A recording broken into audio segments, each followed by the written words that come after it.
आज हम निकले हुए हैं आगरा से महाकाल की दर्शन उज्जैन की नगरी मध्य प्रदेश के लिए।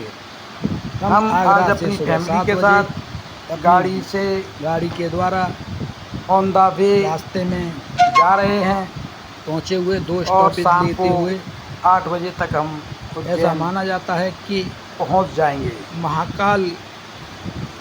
महाकाल के रास्ते में नगरी में 2 स्टॉपेज भगवान शिव ने दूसर नाम लेते हुए हम कर बाबा की अपने नगरी भक्तों की रक्षा की थी। इसके बाद पहुंचेंगे। भक्तों के कहने पर भगवान शिव बाबा यहाँ की विराजमान नगरी हो में गए। पहुंचते ही हम कहते हैं कि भगवान बाबा शिव के दर्शन लेंगे। राक्षस को मारने के लिए काल ऐसी बनकर आए थे। मान्यता है कि तब उज्जैन के में लोगों ने भगवान शिव ने दूषण नाम के राक्षस का वध कर अपने भक्तों की रक्षा की थी और भक्तों के कहने पर भगवान शिव यहाँ विराजमान हो गए। भगवान शिव राक्षस को मारने के लिए काल बनकर आए थे। तब उज्जैन के लोगों ने उन्हें वहीं रहने को कहा, इसलिए शिवलिंग काल के अंत तक यहीं रहेंगे और इन्हें महाकालेश्वर कहा जाता है। महाकालेश्वर मंदिर में भस्म आरती की जाती है। यह आरती सूर्योदय से पहले व सुबह 4 बजे की जाती है। महाकालेश्वर मंदिर से जुड़े कई पौराणिक ग्रंथों में वर्णन मिलता है।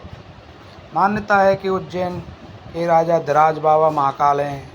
इस शहर में कोई भी 2 राजा एक साथ नहीं रह सकते।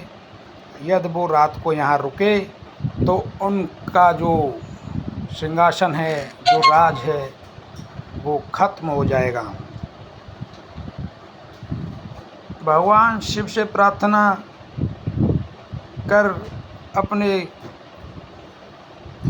काल को भी नष्ट किया जा सकता है। इस पर भगवान ने राक्षस का वध कर उसकी भस्म का श्रृंगार किया था। इसके बाद शिव जी वहीं महाकाल के रूप में बस गए। इसी कारण इस मंदिर का नाम महाकालेश्वर रखा गया।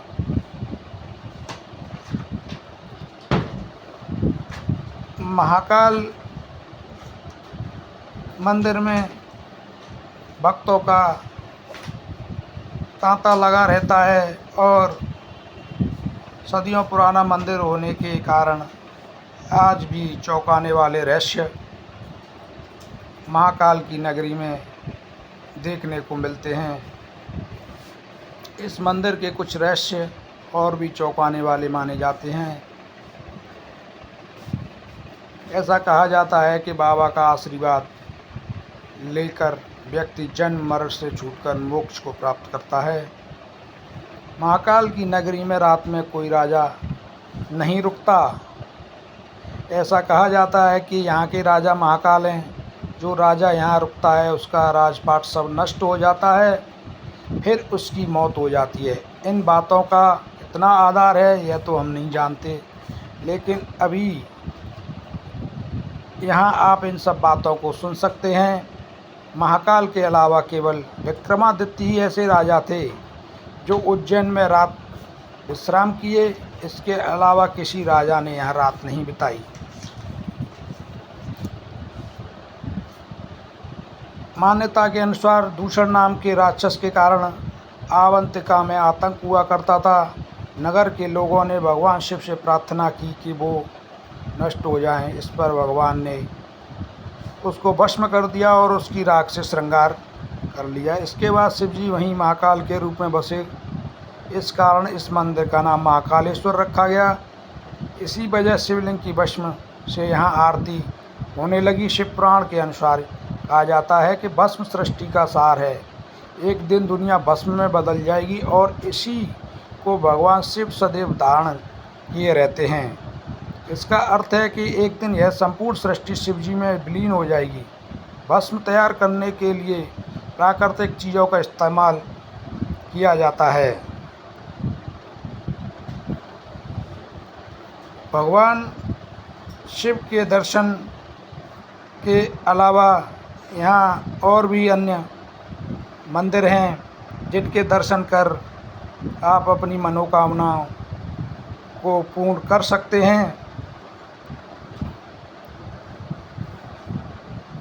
महाकाल की मूर्ति दक्षिणमुखी होने के कारण दक्षिणामूर्ति मानी जाती है। यह एक अनूठी विशेषता है जिसे तांत्रिक परंपरा द्वारा केवल 12 ज्योतिर्लिंगों में से महाकालेश्वर में पाया जाता है। महाकाल मंदिर के ऊपर गर्भगृह में ओमकारेश्वर शिव की मूर्ति प्रतिष्ठित है।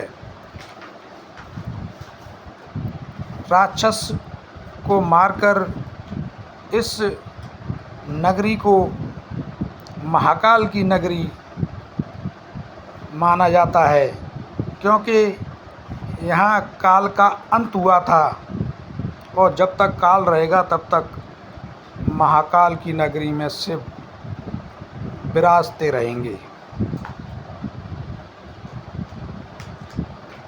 बाबा महाकाल को उज्जैन का राजा धीराज माना जाता है। महाकाल के नगर में कोई भी राजा राज में नहीं रह सकता और ना ही यहाँ रात्रि के समय ठहर सकता है। जो ठहरता है उसकी सत्ता उससे छीनी जाती है, ऐसा पुराणों में माना गया है। मुग़ल काल में इस महाकाल मंदिर पर मुग़लों के द्वारा हमला कर शिवलिंग को क्षतिग्रस्त कर उसको खंडित करने की कोशिश की गई थी।